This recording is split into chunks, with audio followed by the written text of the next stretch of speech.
Hello বন্ধুরা, তোমরা সবাই কেমন আছো? আশা করছি খুব ভালো আছো। আর আমিও খুব ভালো আছি। অনেকদিন পর চলে এসেছি আবার একটা নতুন মিনি ব্লগ নিয়ে। আর দিনটা ছিল একাদশীর পান্না, আর সেদিন ছিল ঠাম্মার বাড়িতে খাওয়া দাওয়া। আর এখন স্নান টান করে রেডি হয়ে চলে আবার ঠাম্মার বাড়িতে। আর এই মিনিটাকে দেখতে পাচ্ছ, এ ছোট থেকে আমার কাছে থাকে।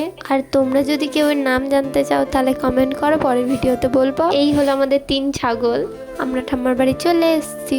আর এখানে সব রান্না বান্না হয়ে গেছিল। আর বৌদি তো ভিডিওতে আসতেই চাইছিল না। আর এটা হলো আমার দিদির ছেলে, আমার সাথে খেলা করছিল। আর আমরা বসে পড়েছি খেতে। আমি শুধু শুক্তো দিয়েই খেয়েছিলাম, আর কিছু খেতে পারিনি। আর লাস্টে ছিল মিষ্টি পায়েস। তারপর আমি বাড়িতে গিয়ে ঘুমিয়ে পড়েছিলাম। আর এবার যাব মাসির বাড়িতে।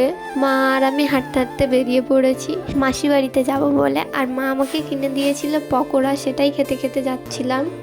আর আমি প্রায় 1 মাস পর মাসির বাড়িতে যাচ্ছি। এটা আমার মা, আর এটা হলো আমার দাদার ছেলে। ও আমার ফোন নিয়ে ছাদ থেকে। তারপর খেয়েছিলাম একটু চাটনি পাঁপড়। তারপর বাড়ি এসে দেখছি আমার বিছানাতে ও ঘুমাচ্ছে। তারপর এসেছিল দিদির ছেলে। ভিডিওটা কেমন লাগলো কমেন্ট করো। দেখা হবে পরে ভিডিও।